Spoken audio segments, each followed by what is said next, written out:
अशंग देव के नाम का तुम ले लो सहारा, तुम ले लो सहारा। अशंग देव के नाम का तुम ले लो सहारा, तुम ले लो सहारा। हारी न हिम्मत कर्म किए जा, हारी न हिम्मत कर्म किए जा, दूरी नहीं है किनारा। अशंग देव के नाम का तुम ले लो सहारा, तुम ले लो सहारा।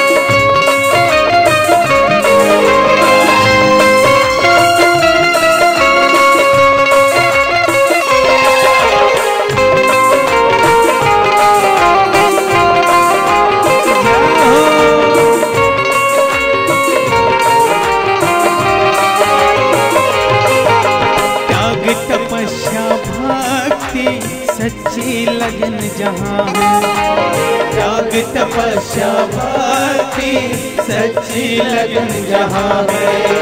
दूर नहीं मंजिल एक दिन जीत वहीं पर है, दूर नहीं है मंजिल एक दिन जीत वहाँ है।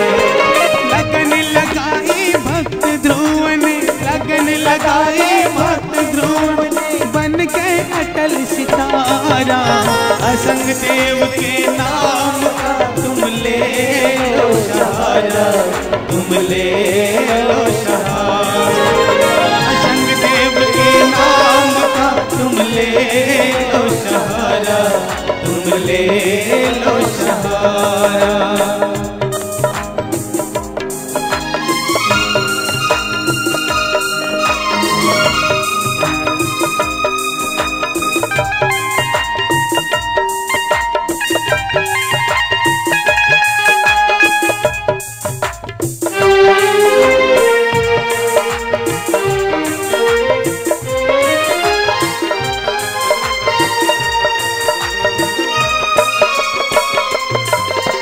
चार वेद छह शास्त्र सब में है दर्शाया, चार वेद छह शास्त्र सब में है दर्शाया।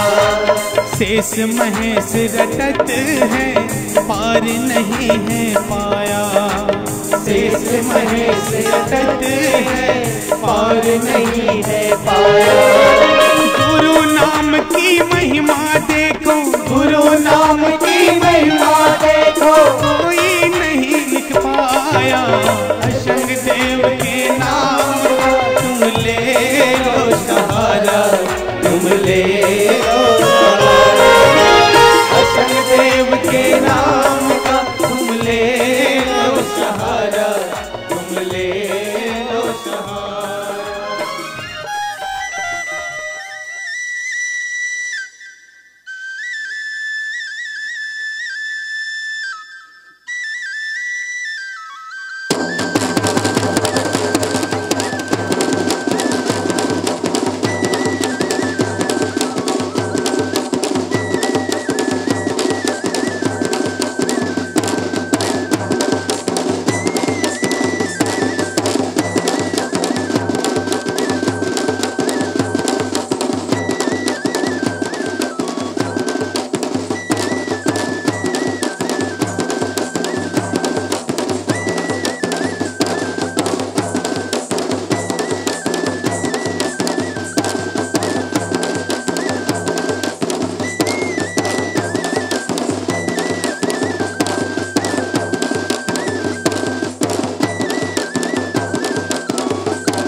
સરસ સરસ.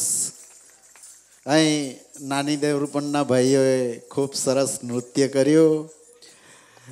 ખૂબ બધાને આનંદ આવ્યો. પણ મારી થોડીક ભૂલ થઈ છે એવું લાગે છે કે ગુરુદેવની આજ્ઞા નથી લીધી કે મેં હું નૃત્ય કરાવું એમ. કદાચ આ તો સત્સંગનો મંડપ છે અને આપણે નૃત્ય કરાયું એટલે કદાચ ગુરુદેવને ના પસંદ પડ્યું હોય.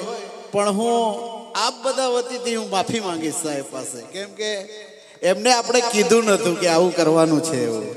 પણ મને લાગે છે સાહેબને બી આનંદ થયો હશે. અંદર અંદર કંઈ હસતા હતા થોડાક, એટલે એમ લાગે છે કે સાહેબ બી ખુશ થયા છે.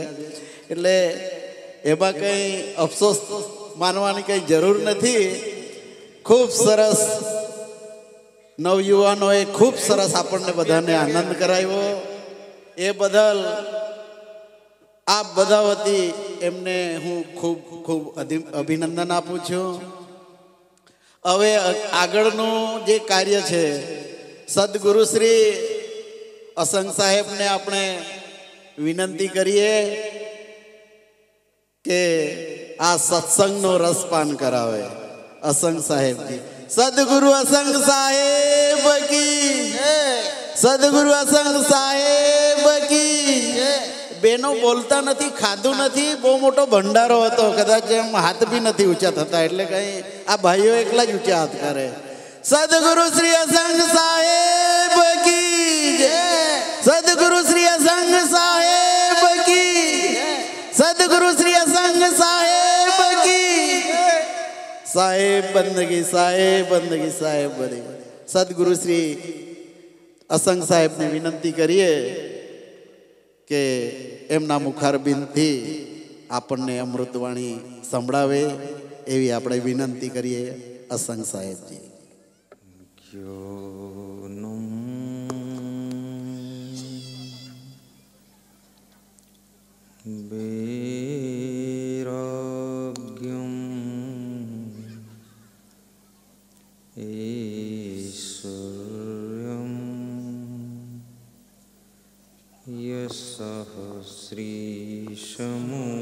श्रीशमुदाहृतं खड्गुणे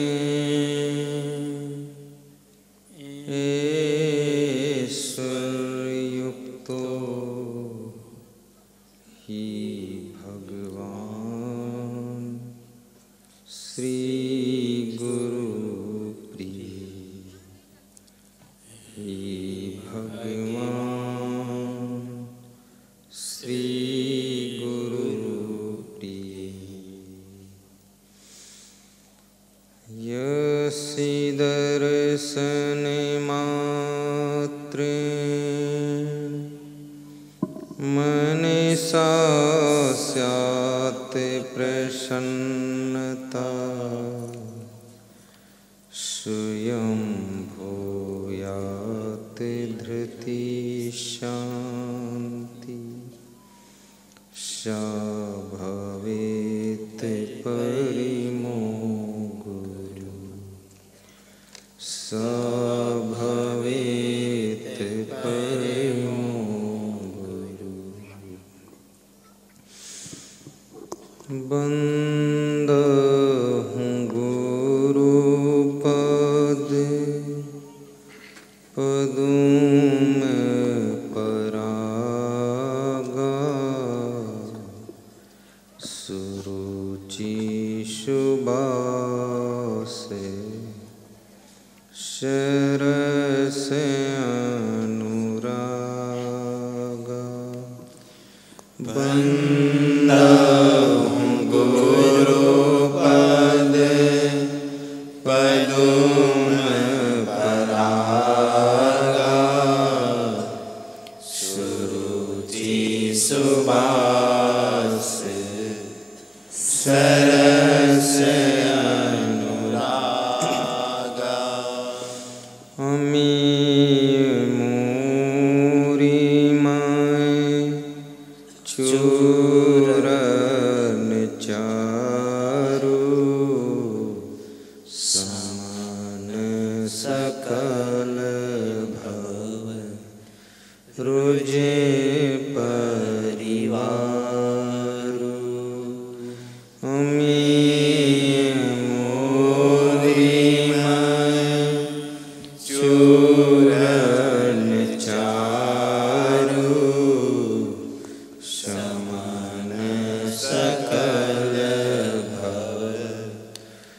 तुझे परिवारु।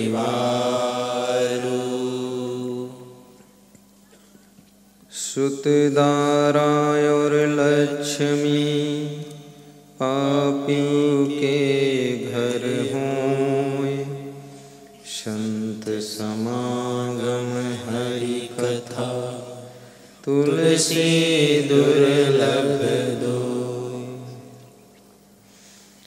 मानुष जन्म दुर्लभ मिले न दूजी बार, पक्का फल जो गिर पड़ा बहुरी न लागे डार।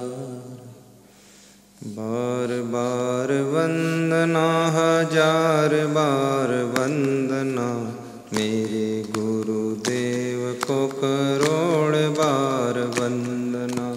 बार बार वंदना हजार बार वंदना, मेरे गुरुदेव को करोड़ बार वंदना। संत के सम्राट को बार बार वंदना, संत के सम्राट को बार बार वंदना। बार बार वंदना हजार बार वंदना, बार बार वंदना हजार बार वंदना। सद्गुरु कबीर को बार बार वंदना, सद्गुरु कबीर को बार बार वंदना। बार बार वंदना अनंत बार वंदना, बार बार वंदना अनंत बार वंदना। बोलिए सद्गुरु भगवान की जय।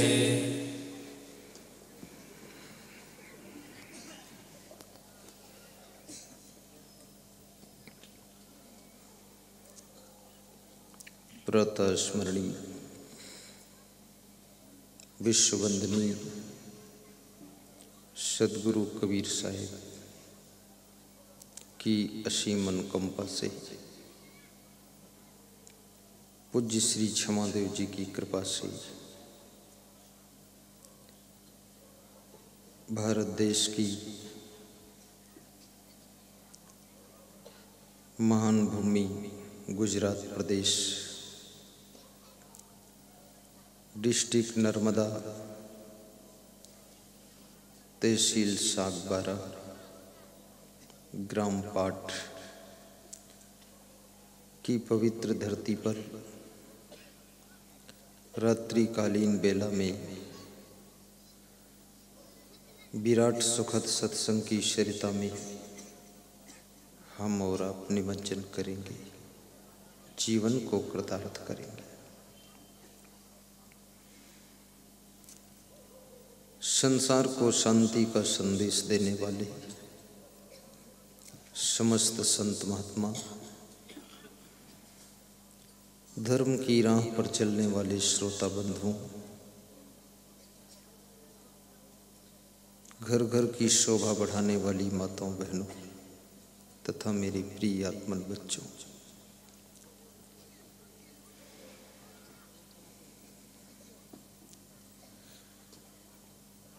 बड़ी प्रसन्नता की बात है जो मैंने कभी नहीं देखा था वो भी आज पाठ में देखने को मिला है। आदिवासी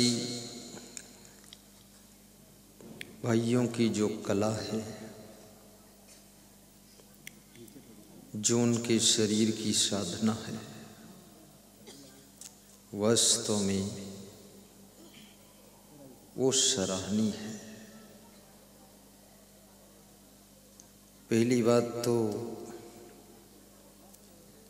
उनका शरीर इतना स्फूर्ति और शक्ति से भरा हुआ है। एक एक व्यक्ति तीन तीन को लाद कर नाचता था,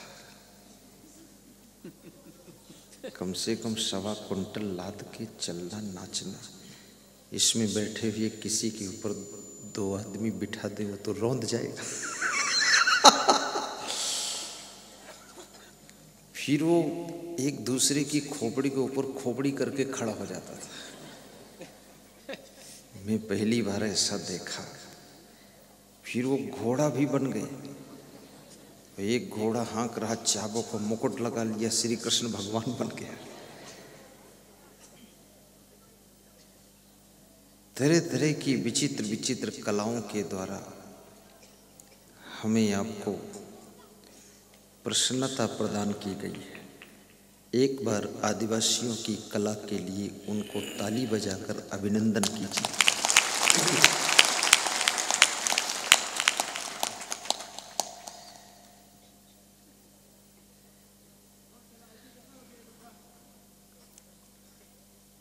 बपोर के सत्संग में कुछ बेटियों ने भजन गाए थे और उन्होंने भी अपनी कला दिखाई थी। उनकी भी एक कला अच्छी थी, पर इसे कोई कला हमसे नहीं पूछा गया कि ये कला आपके सामने होगी। जब कला चालू हुई तो पता चला। तो मुझे लगा कि ऐसा भी होता है क्या। ऐसा हमारे सत्संग में कभी नहीं हुआ। पहली बार धमाधम मस्त कलंदर पाठ वालों का पहला नंबर।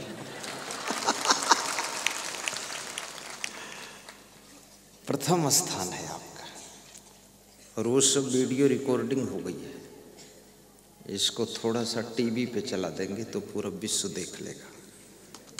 20 करोड़ लोग देख लेंगे।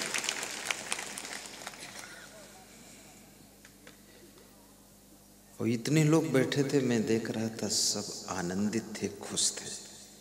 महिलाएं तो इधर से उधर मुड़ गई थी कि गुरुदेव को तो बाद को देख लेंगे, ये देख लेते।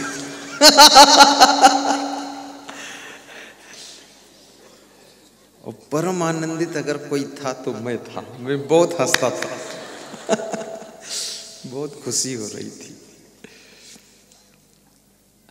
अब मुझे इजाजत दीजिए कि मैं सत्संग प्रारंभ करूं।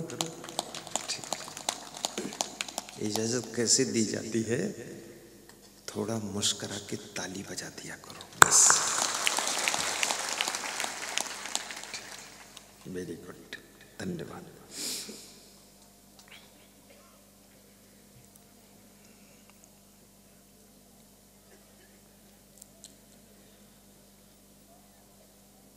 सदगुरु कबीर साहिब से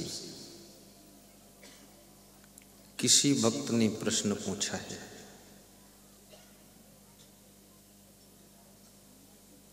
कि मनुष्य जो चिंता करता है,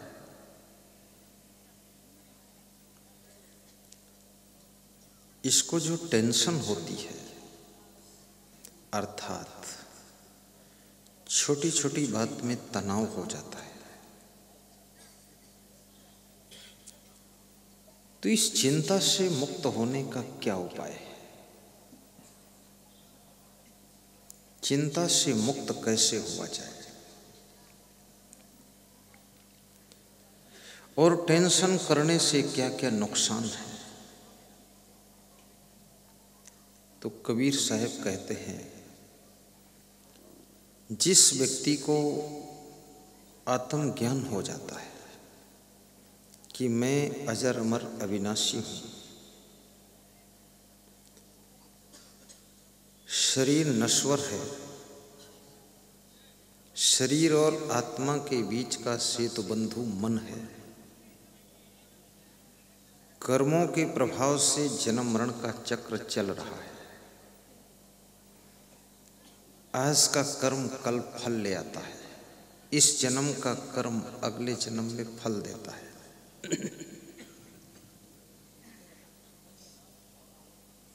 मनुष्य के कर्म, वाणी, स्वभाव, चरित्र और व्यवहार से भाग्य का निर्माण होता है। जिसकी वाणी बिगड़ गई, समझो कुछ दिनों के बाद उसका भाग्य बिगड़ेगा। जिसका स्वभाव बिगड़ गया, उसका भी भाग्य बिगड़ने वाला है। जिसका चरित्र बिगड़ गया उसका भी भाग्य बिगड़ने वाला है, और जिसका व्यवहार बिगड़ गया उसका पूरा जीवन बिगड़ने वाला है, और जिसके कर्म बिगड़ गए तो उसकी किस्मत बिगड़ जाएगी। तुम्हारे भाग्य का निर्माण भगवान नहीं करता है, तुम अपना भाग्य बनाने के लिए परम स्वतंत्र हो। तुम्हारा कर्म, तुम्हारा स्वभाव, तुम्हारी वाणी, तुम्हारा व्यवहार, तुम्हारा चरित्र तुम्हारे भाग्य का निर्माण करता है।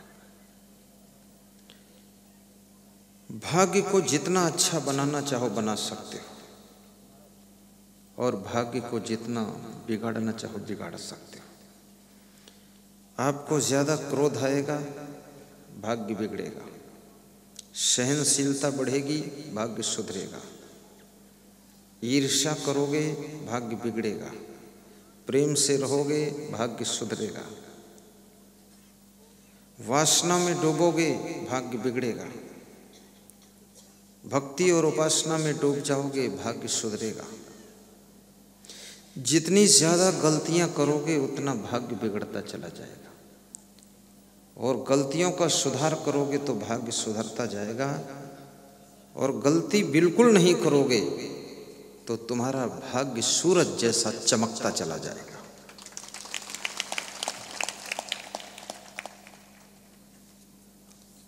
एक बार करो तो वो गलती है, और बार बार करो तो अपराध है, और जिंदगी भर करते रहो तो महापाप है, और एक बार करके छोड़ दो तो क्षमा है, और बार बार करो तो धमी धमा है, और जिंदगी भर करो तो फिर उसकी सजा जन्मों जन्मों तक भोगना पड़ता है। इसलिए कहते हैं कि गलतियां करने के बाद जो लोग रो लेते हैं तो उनकी गलतियों का भी मैल धुल जाता है। गलती करने के बाद भी जो अकड़ जाते हैं तो उनकी गलतियां और मजबूत हो जाती है। अगर गलती रुलाती है तो राहें भी दिखाती है। मनुष्य गलती का पुतला है, ये अक्सर हो ही जाती है। गलती को जो सुधारे उसे इंसान कहते हैं, पराया दर्द अपनाए उसे भगवान कहते हैं। किसी के काम जो आए उसे इंसान कहते हैं, रोटी मिल बांट कर खाए उसे महान कहते हैं, और बार बार गलती करे उसे पूरा शैतान कहते हैं, शैतान कहते हैं।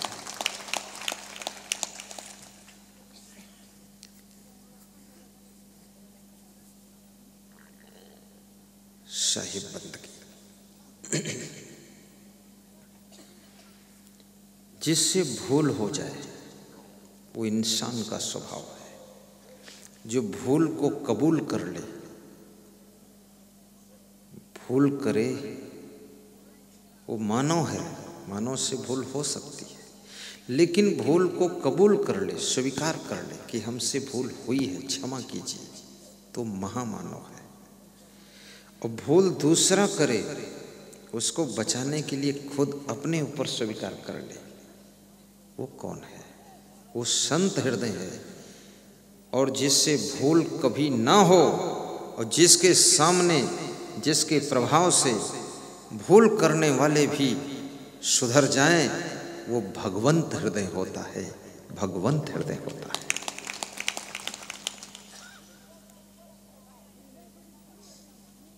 साहिब बंदगी, साहिब। तो टेंशन और तनाव,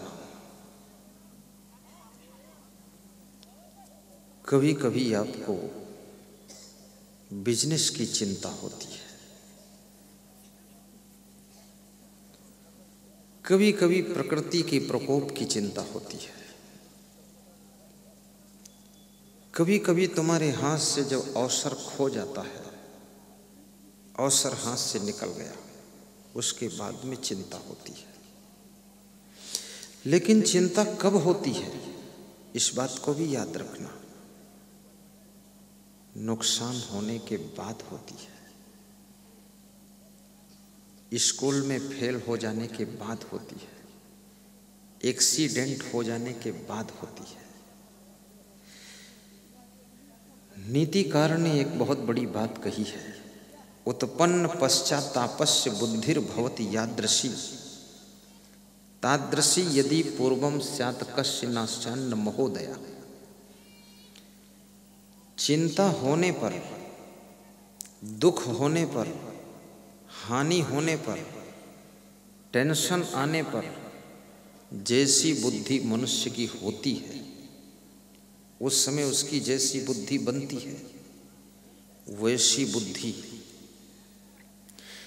यदि हानि होने के पहले होती, एक्सीडेंट होने से पहले होती, स्कूल में फेल हो जाने से पहले होती,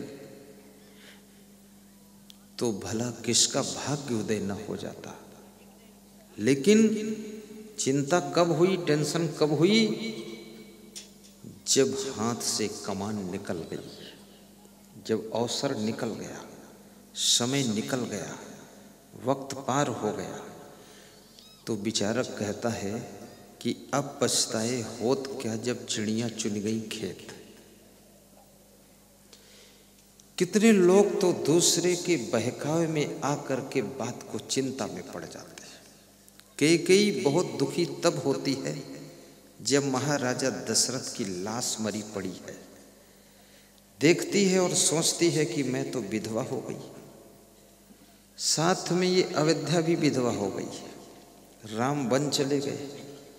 इस बूढ़ी कुबड़ी मंथरा के बहकाव में आकर के मैंने क्या डिसीजन ले लिया, मेरा पूरा भाग्य बिगड़ गया। कहाँ मैं महारानी थी और कहाँ मैं हैरानी में पड़ गई। जो व्यक्ति दूसरों के बहकावे में आता है, बिना विवेक का डिसीजन लेता है और किसी भी डिसीजन के परिणाम को समझ नहीं पाता है, वह व्यक्ति हमेशा दुख में गिरता है, नुकसान में गिरता है, घाटे में जाता है और बात को सोचता है कि हमसे चूक बहुत हो गई। इसलिए याद रखना, किसी के बहकावे में भी मत आइए, भ्रमित मत होइए।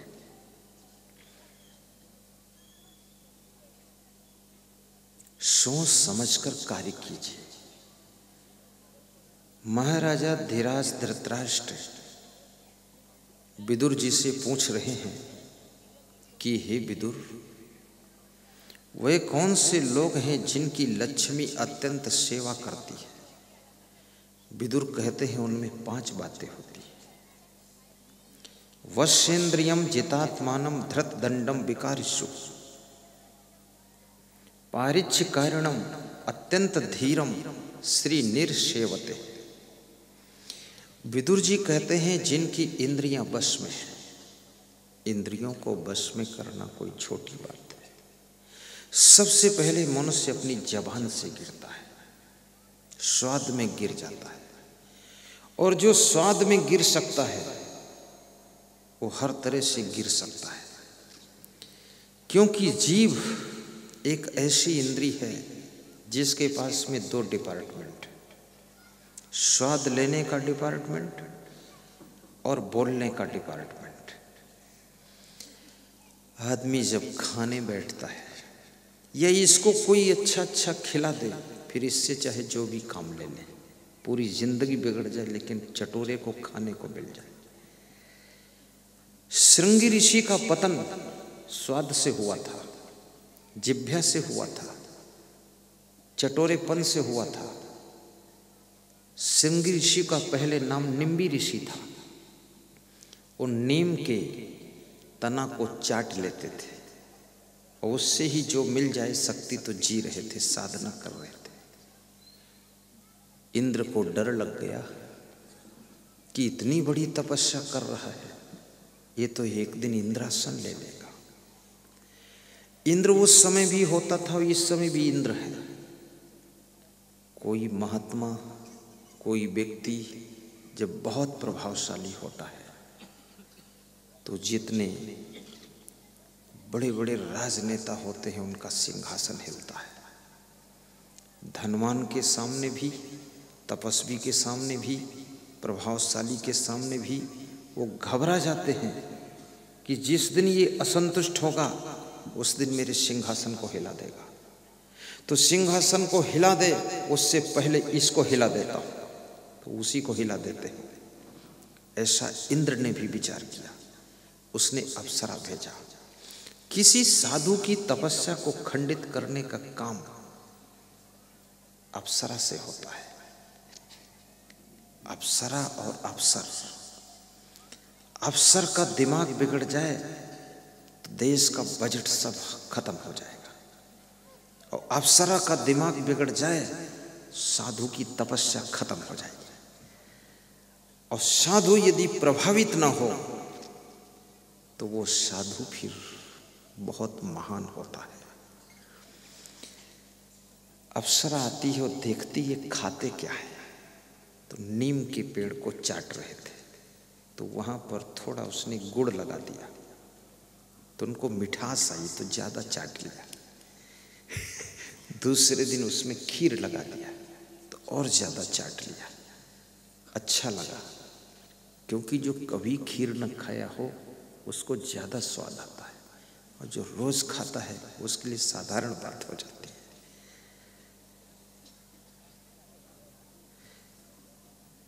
तो उन्होंने कहा कि कौन है जो मौन है, दिखता नहीं है पर ये क्या खिलाता है।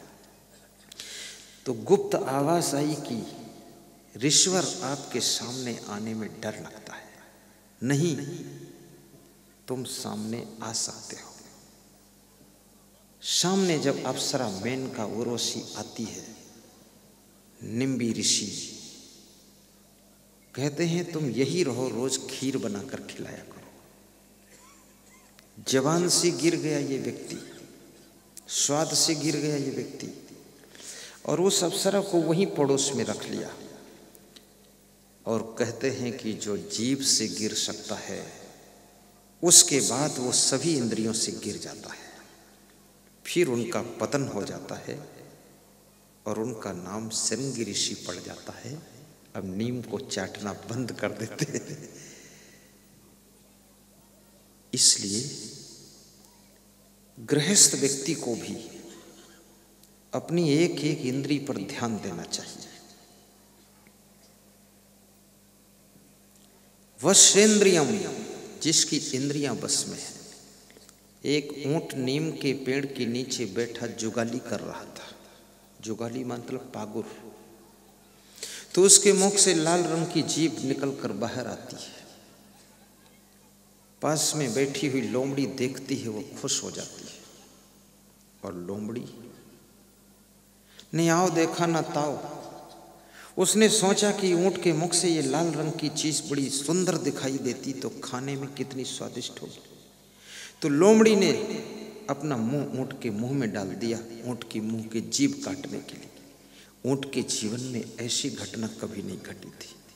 पहली बार उसके मुंह में दूसरा कोई मुंह डाल दिया तो ऊंट भी डर गया। उसने अपने दोनों जबड़े जोर से बंद कर लिए, और बंद किए तो लोमड़ी का मुंह बीच में दब गया, पिचक गया, लोमड़ी मर गई। तो लोमड़ी भी मरते समय सोच रही थी कि जो लाल रंग की जीभ थी वो लाल रंग था कि काला रंग था, इसमें तो हम मर ही गए। एक लोमड़ी भी स्वाद के पीछे अपनी जान को खो देती है। ये स्वाद का खेल है। मछली मारने वाला मछुआरा एक कांटा को धागे में बांधता है, धागे को इधर एक डंडे में बांधता है और कांटा की नोक पर आटा लगा देता है और उसको नदी में फेंक देता है। मछली सोचती है मेरे लिए कोई नाश्ता लाया है। मछली न इतनी अक्लमंद पहले होती थी न अब होती अक्लमंद, वैसी की वैसी बुद्धू है। मछली के लिए कौन नाश्ता लाएगा, पर वो बड़ी खुश होती, धन्यवाद देती है मछुआरे को कि धन्य है तू। अब उसको कांटा दिखता नहीं, आटा दिखता है, लेकिन आटा के भीतर कांटा छुपा हुआ है। और मछली दौड़कर झपट करके उस आटा को मुंह में रख लेती है और ज्यों ही खाने का प्रयास करती है उसके मुंह में कांटा फंस जाता है। आटा खा भी नहीं पाती और कांटा फंस जाता है। तो मछली सोचती ये झंझट कहाँ से खड़ा हो गया, मैंने तो आटा खाया, ये कांटा कहाँ से निकला। मछली बहुत दुखी होती है और ज्यों ही मछली उसमें फंसती है उसके ऊपर एक गोल्ड रंग की पोल चुंगली होती लगी, उसको हमारे यहाँ चुंगली बोलते हैं, डूबने लगती है। मछुआरा समझ जाता मछली फंस गई, वो डंडे से धागे को उठाकर फेंकता है ऊपर, मछली बाहर आ जाती है। उसके गलफड़ से कांटा निकाल देता है और मछली को निकालकर डब्बे में रख लेता है। मछली फिर धन्यवाद देती है कि बड़ा दयालु है, कांटा निकाल दिया। देखिए मछली कितना भूल रही है, उसको ये पता नहीं टुकड़े टुकड़े करके फाइनल करेगा।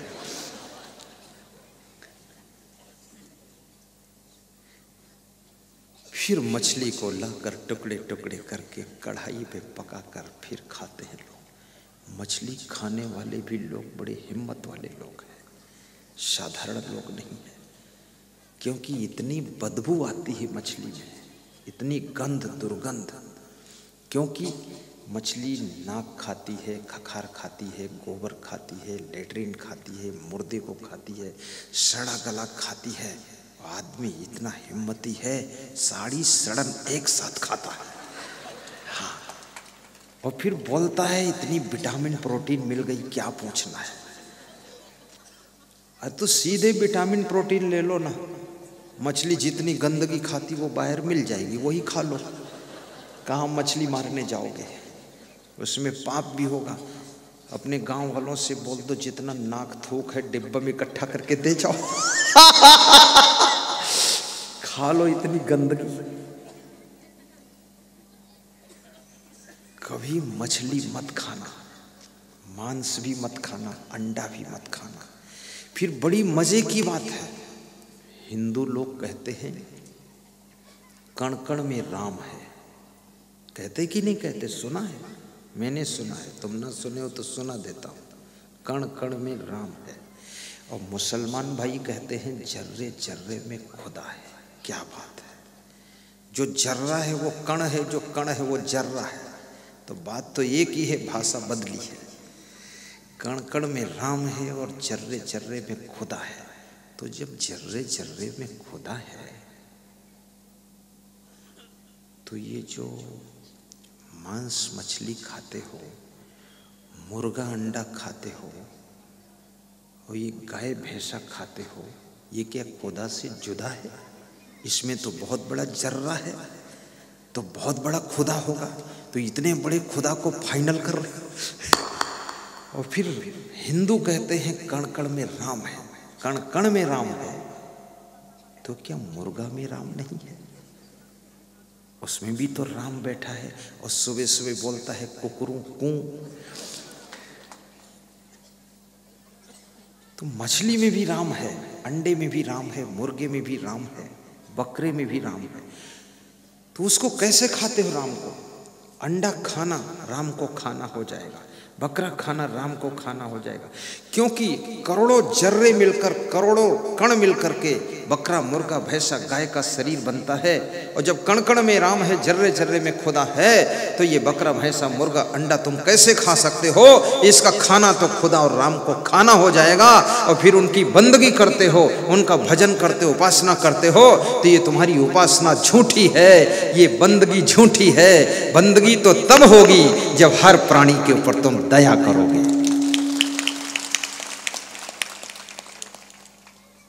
कबीर साहब ने एक बड़ी मजेदार बात कही है, बता दूं कि ना बताऊं? बता देता हूं, इसीलिए तो बैठा हूं बताने के लिए। रहम है जिसके दिल अंदर, रहमान वहीं पर रहता है। रहम है जिसके दिल अंदर, रहमान वहीं पर रहता है। रहम न जिसके दिल अंदर, शैतान वहीं पर रहता है। मंदिर टूटे मस्जिद टूटे कोई नहीं मुझाका है, पर काहू का दिल मत टूटे ये घर खास खुदा का है। मंदिर में तो बुत धरे हैं, मस्जिद सफम सफाई है, और दिल दरगाह में झलक रहा है, कैसी नूर खुदाई है, कैसी नूर खुदाई है, कैसी नूर खुदाई है। कोई शास्त्र पढ़ो, कोई ग्रंथ पढ़ो, बिस्मिल्लाह रहमान रहीम, ये पहली आयत है कुरान शरीफ की कि बिस्मिल्लाह रहमान रहीम। और हिंदू धर्म में भी यही बात बताई गई है। दिल मा खोज दिल ही माँ खोजो, इहे करीमा रामा हो, पूरब दिशा हरि को पासा, पश्चिम अल्लाह मुकामा हो। दिल मा खोज दिल ही माँ खोजो, इहे करीमा रामा हो। क्या ढूंढ रहे बन बन, घट घट में समाया है, तेरे भीतर मेरे भीतर उसकी ही तो छाया है। क्या ढूंढ रहे बन बन, घट घट में समाया है, घट घट में समाया है। कोई तीरथ मूरत डोलत है, कोई पत्थर पानी धोवत है, नित पास तेरे तू दूर फिरे, बिरथा भर माया है। क्या ढूंढ रहे बन बन, घट घट में समाया है, क्या ढूंढ रहे बन बन, घट घट में समाया है। श्री कृष्ण से अर्जुन ने पूछा कि ईश्वर कहाँ रहता है। श्री कृष्ण कहते हैं, अर्जुन ईश्वरा सर्वभूता नाम हृदय से अर्जुन तिष्ठति। ईश्वर समस्त भूत प्राणियों के हृदय में निवास करता है। भूत प्राणी यानी जो मर गए वो भूत नहीं, ये पृथ्वी जल अग्नि वायु से बना हुआ शरीर ही भूत कहलाता है, इसको भूत कहा जाता है। लोग भूत का अर्थ नहीं समझते हैं, तो जो मर जाता है कहते वो मर करके भूत हो गए, प्रेत हो गए, चुड़ैल हो गए। मरने के बाद भूत किसे कहते हैं? जैसे अभी मूलधर के सरपंच आए थे, मूलधर से 10 गाड़ियों में भर के लोग आए। मूलधर वाले हाथ उठाओ, कितने हैं मूलधर वाले? ये सब भूत हैं। भूत नहीं, भूत का अर्थ बताता हूँ मैं। जैसे जो सरपंच पहले था, चुनाव हार गया, अब नहीं है सरपंच, उसको कहते हैं भूतपूर्व सरपंच। पहले था अब नहीं, वो भूतपूर्व है। तो जितने इसमें भूतपूर्व हैं वो सब भूत प्रेत है। भूत प्रेत नहीं है। भूतपूर्व का अर्थ होता है पहले था अब नहीं है। तो जो भी मर जाता है वो पहले था अब नहीं है, बस उसका अर्थ यही है। पहले था अब नहीं है, अर्थ यही है। लेकिन तुम अर्थ निकालते हो कि ये भूत बन गया, कोई शरीर आकार का हो गया, इसलिए मरघट पर कोई जाता नहीं है। मुक्ति धाम में रात को 12 बजे कहें कि आप जाइए, वहाँ अपने जो पुरखे आपके भूत प्रेत बन गए हैं, या तुम्हारी जो सासू मर कर के चुड़ैल बनी है, तो रात में मिल के आओ 12 बजे रात को। कोई नहीं जाएगा वहाँ, सब डरते हैं। अब जिंदगी भर सासू से प्रेम किया, अब मर गई, चुड़ैल बन गई, तो एक बार मुलाकात तो करो जाकर तो। कोई नहीं करेगा। सबको डर लगता है कि शमशान घाट में खतरा है, पर वहाँ कोई खतरा नहीं। वहाँ रात में कुत्ते घूम रहे, उनके लिए कोई खतरा नहीं। बिल्लियाँ घूम रही, कोई खतरा नहीं। सब खतरा आदमी के लिए ही है। आदमी बहुत भ्रम में पड़ा हुआ है, इतना भ्रम है इसके अंदर।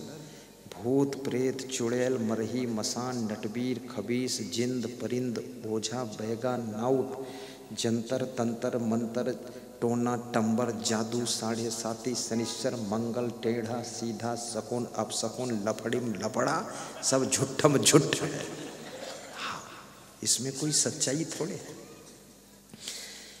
कोई व्यक्ति आपके द्वार पर नींबू काट कर, धागा लपेट कर, लाल रंग लगाकर और डाल के चला जाए गेट के पास, तुमको भ्रम हो जाएगा कि बच बच कर निकलो, अगर इसके ऊपर पांव पड़ गया तो घर में कोई मर जरूर जाएगा, क्योंकि इसमें कुछ ऐसा जंत्र मंत्र करके कोई डाल गया है, कोई दुश्मन ने डलवाया है।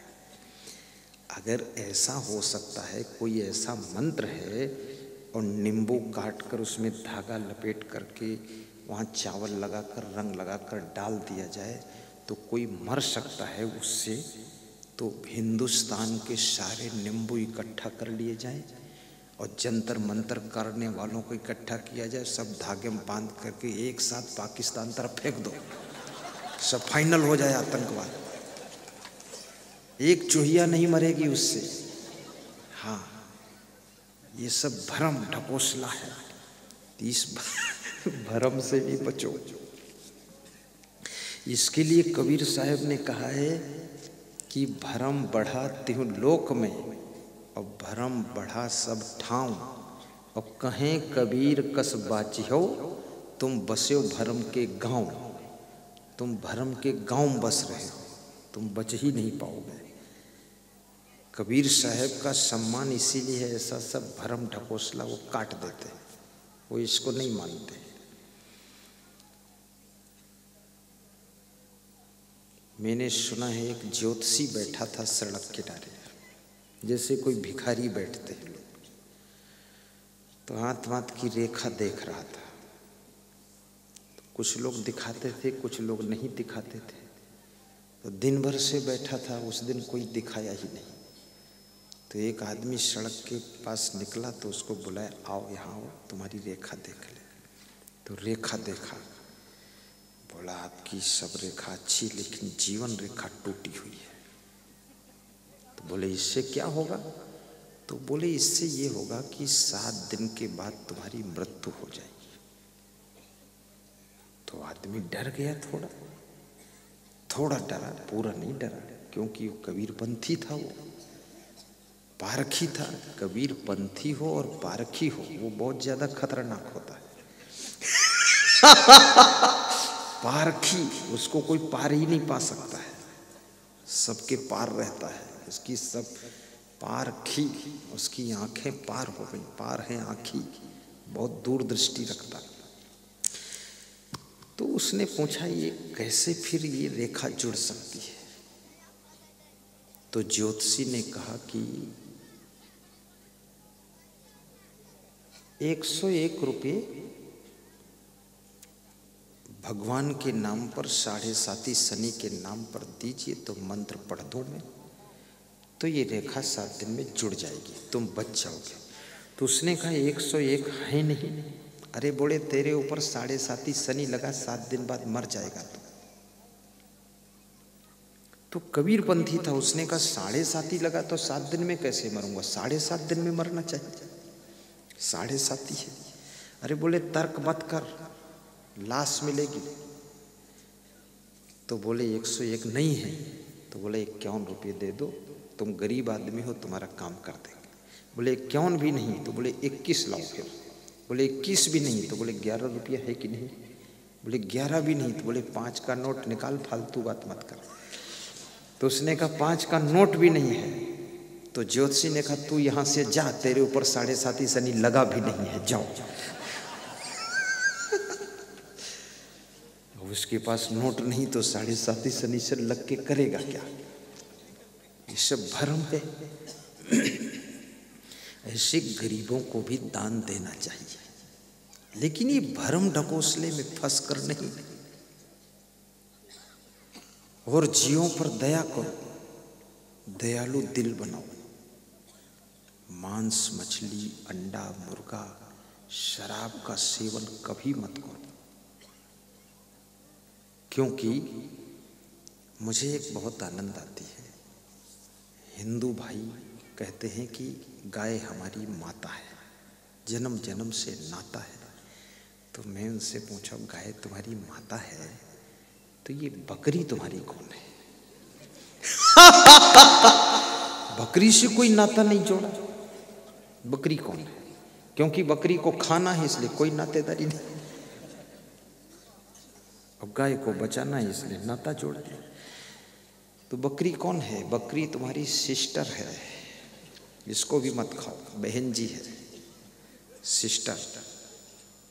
तो भैंस कौन है तुम्हारी? वो भैंस तुम्हारी नानी है। हर प्राणी के ऊपर दया करो, केवल गाय की बात नहीं है। गाय हो, बकरी हो, भैंस हो, सबके ऊपर दया करो, क्योंकि मनुष्य सृष्टि का बुद्धिमान प्राणी है। ये शेर को भी मार सकता है, हाथी को भी मार सकता, गधे को भी मार सकता। लेकिन याद रखना, एक भी मरे हुए प्राणी को तुम जीवित नहीं कर सकते हो। तो जीवित प्राणी को मारने का तुम्हारा अधिकार कहां से आया है? अगर एक भी मुर्दे को तुम जिंदा करके दिखा दो, उसके बाद मारने का विचार करो। जिसके दिल में दया का खजाना नहीं, राम का नाम जपने से क्या फायदा? दान का हाथ आगे बढ़ाया नहीं, खाली माला हिलाने से क्या फायदा? दान, इतना बड़ा प्रोग्राम हो रहा है, इसमें कितना बड़ा दान लगा होगा कि नहीं लगा होगा? अभी परिवर्धा से, महाराष्ट्र से भक्त आए तो उन्होंने 25,000 रुपये वहां से कलेक्शन करके इस प्रोग्राम के लिए दिया है। कितनी बड़ी बात है। बूंद बूंद से घड़ा भरता है। ये 10,000 लोग, 15,000 लोग, इनके बैठने का सुंदर प्रबंध है, संतों के बैठने की सुंदर व्यासगादी, इतनी बड़ी LED, इतना बड़ा साउंड सिस्टम और इतना लाइट सिस्टम, इतना बड़ा जनरेटर, इतना बड़ा बिछावन और इतना बड़ा भोजन भंडारा। क्या आनंद आ रहा है।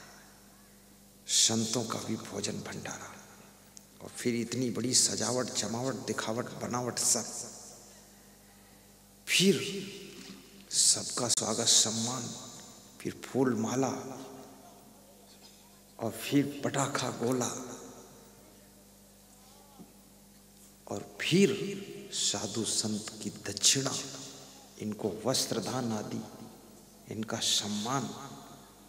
ये सब कितना बड़ा प्रोग्राम है कि नहीं? इस प्रोग्राम में भजन क्या है?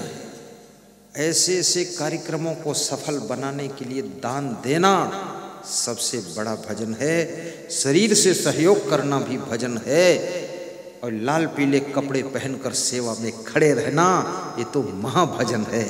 ये भजन का बाप हो रहा है।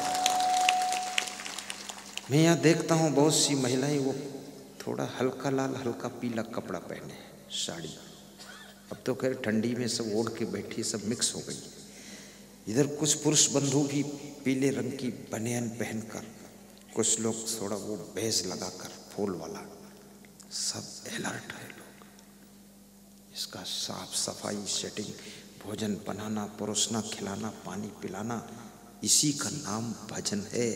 भजन आंख मूंद कर नहीं होता है, भजन आंख खोल करके सेवा करने से होता है। इंसान की सेवा ही भगवान की सेवा है, और इंसान को सही रास्ता बताना ये सबसे बड़ा भजन है।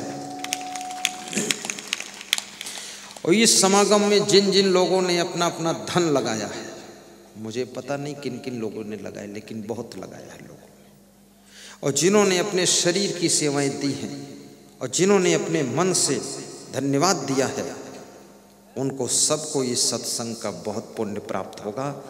क्योंकि यहाँ बहुत दूर दूर से भी श्रोता आए, राजस्थान से भी आए हैं, महेंद्र सुमन अभी कानपुर यूपी से आ रहे हैं, यूपी बांदा जिला तुलसीदास के गांव से भी आए हैं, वहां से आए हैं। और मेरे पास फोन कई जगह से आया है, बॉम्बे तरफ से भी लोग आ रहे हैं, सूरत से आ रहे हैं। सबकी इच्छा है मैं भी शामिल हो जाऊं। ये तो सागबारा तहसील वालों का सौभाग्य है जो इतनी पवित्र आत्माओं की पाठ वालों को सेवा करने का मौका मिला है। अन्यथा याद रखना, सेवा तो सबको करना पड़ता। कोई गधे की सेवा कर रहा, कोई घोड़े की कर रहा, कोई हाथी की कर रहा, कोई बंदर की सेवा करता, कोई बिल्ली की सेवा करता, कोई कुत्ते की सेवा करता है। पर तुम कितने किस्मत वाले हो, इतनी पवित्र आत्मा महान इंसान की सेवा करने का तुमको मौका मिला है। इससे बड़ा सौभाग्य क्या हो सकता है।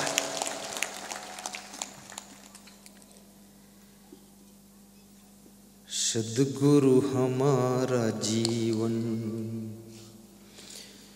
कल्याण के लिए हो, सद्गुरु हमारा जीवन कल्याण के लिए हो।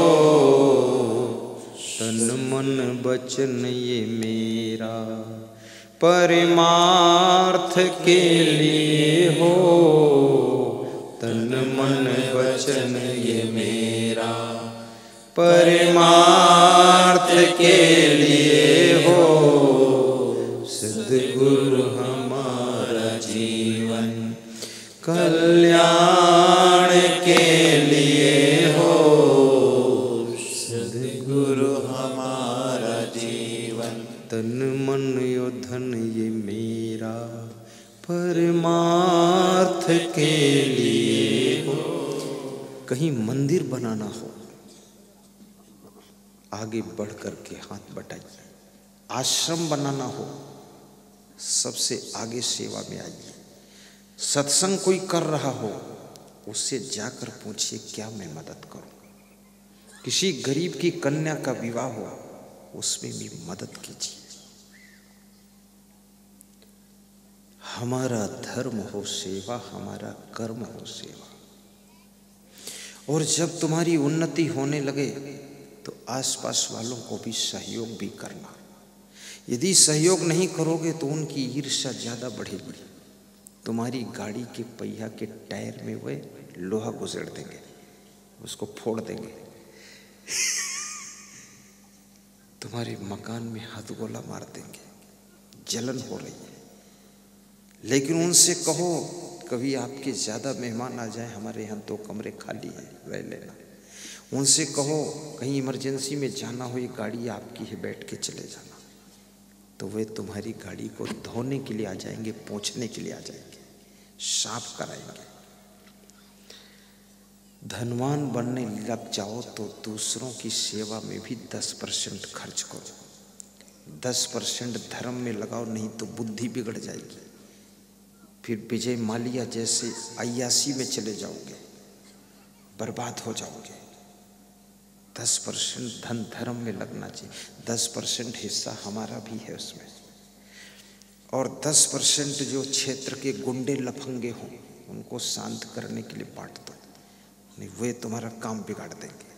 और 10% जो नेता होता होते ना, इनको चुनाव के समय दे दो, नहीं तो ये परमिशन नहीं होने देंगे तुम्हारे काम का, ताकि ये भी तालमेल बैठा रहे। और 10% अपने घर कुटुंबी रिश्तेदारों को वितरण कर दो, अन्यथा यही सब निंदा करते रहेंगे। और 50% वो फिक्स आपका है, उसमें आप आगे बढ़ते चले जाओ। ये परसेंटेज बटेगा, फिर कोई ईर्ष्या नहीं करेगा आपसे। पूरा रख लोगे तो जलन बढ़ जाएगी, इसलिए वितरण करना चाहिए। ये कलाएं सीखिए। फिर आपके पास में इतनी बुद्धि, इतना भाग्य है, आप मिट्टी छूते हो सोना बन जाती है। किसी की किस्मत ऐसी, वो सोना छूता वो भी मिट्टी हो जाता है। तो ऐसे जिनका भाग्य फूटा है उनको थोड़ा मदद भी कर दो। बेचारे कम बुद्धि के हैं, समझ में नहीं आता, उल्टा पलटा डिसीजन लेकर काम करते हैं, तो उनको सहयोग कर दो। कभी कभी गांव वालों को भोजन भी खिला दो, अन्यथा गांव के लोग क्या कहते हैं, अरे विकास उनका हो, उससे हमारा क्या फायदा है। तो तुम रसगुल्ला खा लो, यही फायदा है और क्या।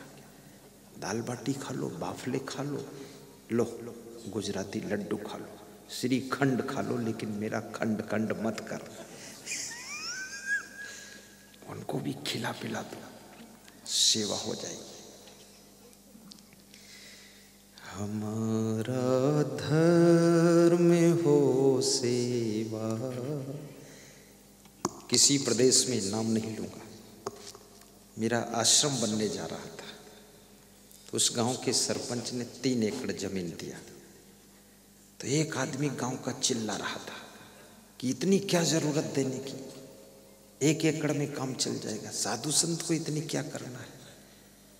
तो मैंने सोचा एक चिल्लाएगा तो सबको बिगाड़ेगा ये। तो मैंने उसको बुलाया, तुम इधर आओ। हमने कहा तुम चिल्लाते क्यों हो, इसमें तुम्हारा फायदा होगा। बोले हमारा क्या फायदा होगा। हमने कहा तुम कुछ टेंशन में दिखाई देते हो, बात क्या है। बोले बात क्या है, बेटी का विवाह है, आज सामान लेने जा रहा हूँ शहर को। तो हमने अपने संत से कहा इसको 1 कुंटल शक्कर का पेमेंट दीजिए, आपकी बेटी मेरी बेटी है। तो ज्यों ही उसको 1 कुंटल शक्कर का पेमेंट दिया, 5 मिनट बाद वो बोलना शुरू किया, अरे 3 एकड़ कम है, इनको 5 एकड़ दो। तो हमने कहा 1 बोरी और ले तू, 10 एकड़ बना। ये मेरे जीवन की घटना है। हाँ, मैं भी थोड़ा खिलाड़ी हूँ, कहीं कहीं खेल जाता और कहीं कहीं चूक भी जाता। फिर उसके पास कुछ जमीन थी, उसने अपनी भी दे दी। तो हमने कहा इसका 80,000 अलग से पकड़ो तुम। बोला बहुत अच्छे गुरुजी हैं, भगवान रूप है। वो पहले कर रहा था इनको भगाना है यहाँ से, बाद को बोल रहा भगवान है। ऐसे कुछ करना पड़ेगा, मदद करना पड़ेगा, सबको मदद करो। और जो वस्तु भी काम के लायक नहीं रह जाती उसको भी उठाकर लोग कूड़ेदान में फेंक देते हैं। याद रखना, अगर तुम समाज के काम के लायक नहीं हो, गांव के काम के लायक नहीं हो, तो सारे मिलकर तुम्हें कूड़ेदान में डाल देंगे। इसलिए सबके काम के लायक बनो, तो सारे लोग तुमको अपने दिल में बसा लेंगे और तुम्हें धन्यवाद भी देंगे। ऐसा भी काम करो। और दान ऐसे भी करना चाहिए, दान करने से लोभ की मृत्यु होती है। और लोभ पाप का बाप है, और पाप का बाप मर गया तो बेटा तो पैदा कहाँ से होगा, जब बाप ही मर गया। हाँ, तो इसलिए लोभ को पाप का बाप कहा गया है। लोभ को मारने का अस्त्र दान है, और दान अपनी प्रिय वस्तु का करना चाहिए। धन का दान पैसा बहुत कठिन चीज है। रिक्शा वाले से 2 रुपये के लिए लोग खींचातानी करते हैं, 2 रुपये के लिए। करोड़पति हैं, लखपति हैं, लेकिन 2 रुपये के लिए एक रिक्शा वाला किसी का कुर्ता खींच रहा था। तो मैं पहुंचा वहाँ, गाड़ी से रोका, हमने कहा अरे इतने बड़े आदमी का इतना लंबा कुर्ता और तू खींच रहा है, एकदम फोकट का आदमी रिक्शा वाला। अरे बोले 2 रुपये कम दे रहा है। तो हमने कहा चल छोड़ दे कुर्ता, ये पकड़ 10 रुपये ज़्यादा। तो मेरे पाँव छूने लगा। हमने कहा पाँव क्यों छूता है? बोला फोकट का मिल रहा है। तो हमने कहा लिख मेरा नंबर, कभी संकट आए तो मैं तेरी सहायता करूंगा। और जिसकी कोई सेवा करने वाला ना हो, कोई बूढ़ा आदमी हो, कमजोर हो, गरीब हो, कोई सेवा करने वाला ना हो, तो आप मुझे याद करना, मुझे याद करना। हमारे एक भक्त का ऐसा आश्रम है जहाँ मैं जाता हूँ, 400 अनाथ बूढ़े कमजोर उठ नहीं पाते, चल नहीं पाते, उनकी सेवा ऐसी फर्स्ट क्लास हो रही है जो घरों में सेवा नहीं होती है। वहाँ आपको मैं भर्ती करा दूँगा। वहाँ तीसरे दिन हलवा बनता है, दूसरे दिन छोले बनते हैं, और रोज़ वहाँ खीर बनती है, और कढ़ी मिलती है, और कपड़े साफ मिलते हैं, और डॉक्टर MBBS वहाँ खड़े मिलते हैं, और सोने के लिए सब AC कमरे हैं। ये मैं देख के आया हूँ, वहाँ रह के आया हूँ। लेकिन ऐसी परिस्थिति किसी की ना बने, ये मेरी शुभकामना है। जो माँ बाप आपको पाल सकते हैं, बूढ़े हो जाए तो उनको आप भी निभा लेना। अपने बूढ़े माँ बाप को घर से निकाल कर बाहर न करना, वृद्धाश्रम में छोड़ के मत आना। क्योंकि इंसान रोटी और धोती के लिए नहीं जी रहा है, इंसान अपने बेटे और बहुओं के प्रेम को पाने के लिए जी रहा है। इसलिए याद रखना, सुबह शाम अपने बेटे को देख लेगा, बहू को देख लेगा, नाती पोतों को देख लेगा, उसका दिल भर जाएगा। रोटी भली आधी दे दीजिए और धोती भले कमजोर पहना दीजिए, लेकिन वो तुमको देख करके जीना चाहता है, तुम्हारे प्रेम में वो सांस लेना चाहता है। इसलिए वृद्धाश्रम में मत डालिए उनको।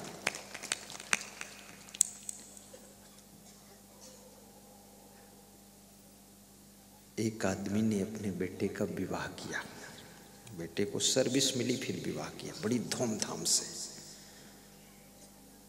विवाह के बाद जब बहू आई लाड़ी, तो उसने अपने सास ससुर को देखा तो उसको बड़ी नफरत हो गई।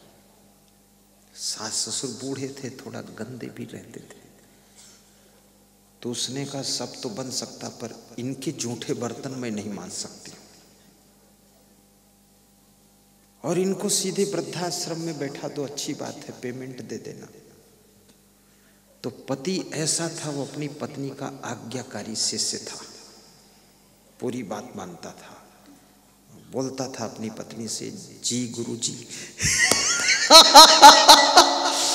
ऐसा मूर्ख पति, विवेक से काम करना चाहिए।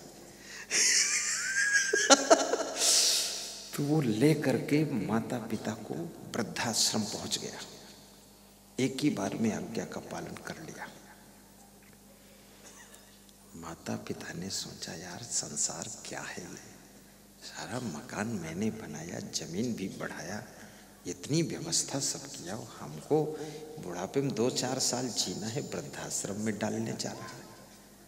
लेकिन अब करे तो क्या करे, कमजोर शरीर हो जाने के बाद आदमी के बस का कुछ रह नहीं जाता है। ये तो कोई जेठा भाई जैसे भक्त को सुभाष भाई गंगाराम जैसा बेटा मिल जाए तो चकाचक है, बड़ा आनंद है। आप लोगों को भी ऐसा बेटा मिल गया है, इनको भी ऐसा बेटा बहू मिल गया है, और नहीं मिला है तो मिल जाएगा, ऐसा व्यास गादी आशीर्वाद दे रही है। अपने बहू बेटे से इतना ही कह देना, तो कुछ कर न कर, लेकिन रात में 9 बजे आस्था भजन चैनल में गुरुदेव का प्रवचन सुन, और यूट्यूब में असंग सर्च करके उनका प्रवचन सुन। बस इतना कर दे, अगर वो प्रवचन सुन लेगा 10 दिन तक, तो तुम्हारी सेवा हाथों से अच्छी करेगा, कभी ठोकर नहीं देगा। कानपुर के डिप्टी SP ने अपने बेटे गौरव मिश्रा से कहा कि बेटा और बात मान न मान, 9 बजे रात को आस्था भजन चैनल में गुरुजी का प्रवचन आता, उसको सुनो तुम। उसने सुना, बेटा आया, उसने दीक्षा लिया, दूसरे सत्संग में आया, 5 बोरी शक्कर दान दिया, अभी 11 बोरी शक्कर कुंभ मेला प्रयाग के लिए दिया, और गुरुमंत्र भी लिया, और बाप को फोन किया कि पिताजी मैं तो शिष्य बन गया गुरुजी का। तो उसका बाप बोला यार मैं तो ऐसे ही रह गया, तू चेला बन गया, और मैं तो दर्शन भी नहीं कर पाया, अभी उनको उसी में देखता हूँ टीवी में। तो कानपुर में मेरा प्रवचन था, मेरे संत ने फोन किया उनको, उसके बाप को, यहाँ प्रवचन है। वो 100 किलोमीटर से वहाँ चल के आया, और आकर के दर्शन किया, दान दक्षिणा दिया, बोला गुरुदेव आपने मेरे बेटे को महान बना दिया, हम उससे परेशान थे, हमारी तो सुनता नहीं था, लेकिन आपके प्रवचन से इतना अच्छा हो गया है कि अब हम शर्मा जाते हैं, मेरे से ज़्यादा अच्छा है, मेरे को उसके सामने संकोच। ये सत्संग ही तुमको सुधार सकता है और दुनिया में कोई सुधारने वाला नहीं है। इसलिए कहते हैं कि बिनु सत्संग विवेक न होई, बिनु सत्संग विवेक न होई, और बिनु विवेक सुखी नहीं कोई। बिना विवेक के कोई सुखी नहीं होता है। तो मैं आपको सुना रहा था, वो वृद्धाश्रम पहुंचा दिया और छोड़ करके वापस लौटा। तो रास्ते में उसकी पत्नी का फोन आया मोबाइल से, बोले वृद्धाश्रम में छोड़ दिया? बोले छोड़ दिया। बोले ये कह दिया कि त्योहार पर्व में भी घर नहीं आएंगे, वहीं रहेंगे? बोले ये तो नहीं कहा। बोले जाओ कह के आओ उनसे। तो फिर वो लौट गया, कहने गया, कितना निष्ठुर था वो। गया तो वहाँ देखा वो वृद्धा आश्रम का मैनेजर और उसके बूढ़े माँ बाप हंस हंस कर बातें कर रहे थे, ताली बजा के हंस रहे थे।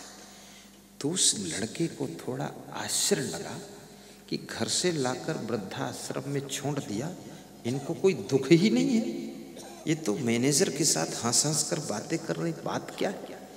तो उसने पूछा आश्चर्य भाव से, क्या बात है जो तुम हंस हंस कर बात कर रहे हो? तो मैनेजर ने कहा बात कोई नहीं है, तुम्हारी ही बात हो रही है। बोले मेरी बात क्या हो रही है? बोले बात ये हो रही है कि ये अनाथ आश्रम है, वृद्धों के लिए भी बच्चों के लिए भी। तो तुम 2 साल के थे और यहाँ अनाथ तुम थे, तुम्हारा यहाँ पालन पोषण हो रहा था। तो यही बूढ़े माँ बाप तुमको यहाँ से अपना पुत्र मान करके ले गए थे। तो तुम अनाथ को इन्होंने सनाथ बनाया था और तुम्हें इन्होंने घर दिया, मकान दिया, सब दिया, संपत्ति दी। और तुम जब जवान हो गए, सर्विस मिल गई, शादी हो गई, तब इनको उसी अनाथ आश्रम में अपने माँ बाप को छोड़ गए हो। तो हंसी ये आ रही थी कि संसार बड़ा विचित्र है, जिस अनाथ को सनाथ बनाया उस सनाथ ने हमको ही अनाथ बना दिया, यहाँ डाल के गया। इसलिए हम हंस रहे थे। तो उसको झटका लगा थोड़ा कि ये तो बहुत बड़ी गलती हो गई, हम 2 साल के थे यहाँ अनाथ थे और यही बूढ़े माँ बाप ले जाकर मेरा पालन पोषण किए, हम न जाने किसकी संतान थे, इन्होंने करुणा के रस से हमको पाला और मैंने यहाँ इनको फेंक दिया लाकर। तो उसने कहा आप मेरे साथ वापस चलो, अब पत्नी रूठे चाहे टूटे तुम चलो। तो उस बूढ़े माँ बाप ने कहा कि बेटा मेरी जिंदगी तो गुजर गई, अब मेरे कारण तुम पति पत्नी में महाभारत क्यों छिड़े, अब हम यहीं रह लेंगे और तुम जाओ वहाँ रहो जा कर के। फिर वे लौट कर नहीं गए, लेकिन उस बालक के अंदर बहुत दुख हुआ और हर हफ्ते में मिलने आता था, उनके लिए दूध वगैरह दे जाता था और रोता था कि हमसे बहुत बड़ी गलती हो गई है। याद रखना, ऐसी गलती उससे हुई तो हुई, ऐसी गलती आप में से किसी से न होने पाए। आदमी तोता पंछी को पाल लेता है, आदमी बिल्ली कुत्ते को पाल लेता है। धिक्कार है उस आदमी को जो अपने बूढ़े माँ बाप को न पाल सके, अपने परिवार के सदस्यों को निभा न सके। और अपने साथ में रहने वाले लोग वास्तव में ध्यान देना, अपनी तरफ से आप दिल उदार रखिए। अब दूसरा कोई अपने आप भाग जाना चाहता है तो कोई बात नहीं, तब तो जय बजरंगबली बोल तो जाने, तो फिर क्या करोगे। लेकिन अपनी तरफ से दिल को दरिया बनाइए और सबको संभाल लीजिए, सबको निभाइए। और साथ में ये भी याद रखना, विदुर जी कहते हैं वश्येन्द्रियम जितात्मानम। जितात्मानम का अर्थ होता है जिसका मन बस में है, मन नियंत्रण में है, जिसका मन चंचल नहीं है, वो जितात्मानम है। धृतदंडम, और जो व्यक्ति गलती करने वाले को दंड भी देता है, उचित दंड। अनुशासनहीनता देश को, समाज को, आश्रम को, घर को बर्बादी की ओर ले जाती है। जिस व्यक्ति में अनुशासन होता है और अनुशासन युक्त व्यक्ति जहाँ रहता है, आश्रम में रहेगा तो वहाँ का विकास होगा। राजनीतिक पार्टी में जाएगा वहाँ का विकास होगा। आज जो तुम्हारे देश के प्रधानमंत्री हैं नरेंद्र मोदी, उनका कड़ा अनुशासन है, छोटा मोटा नहीं है। अपने पार्टी के कार्यकर्ताओं पदाधिकारियों पर भी टाइट अनुशासन है। उनके जानकारी में कोई रिश्वत ले ले तो वापस कराते हैं पैसा कि वापस करो, क्यों लिया तुमने। टाइट है वे, इतना अनुशासन युक्त व्यक्ति है, इसलिए फट से पीएम बनकर बैठ गया। बहुत जल्दी छलांग लगाई उसने। लेकिन इंडिया के लोग, अनुशासनहीनता में जीने वाले लोग, नियम को बिगाड़ने वाले लोग मोदी जैसे व्यक्ति के अनुशासन में कहाँ रह सकते हैं। इसलिए अनुशासन करने वाले को ही निपटा देंगे कि तुम बहुत ज़्यादा टाइट हो, तुम ही को ढीला कर दूंगा। यहाँ का आदमी तो ऐसा है, भारत देश का आदमी बहुत लालची आदमी है। इसको आप 2 किलो चावल दे दो हर हफ्ते में, तुमको वोट दे देगा। 2 साड़ी दे दोगे वोट मिल जाएगी, 2 बोतल दारू दे दोगे वोट मिल जाएगी। ये बड़ा लफड़िया आदमी है। यहाँ वोट का कोई महत्व नहीं समझते लोग हैं, बस टुकड़े जिधर से मिल जाएं, देश के चाहे टुकड़े में टुकड़े में टुकड़े टुकड़े हो जाएं, लेकिन हमको टुकड़ा मिल जाए बस ठीक है। ऐसे लोग हैं। बड़ा चुट्टा देश है ये।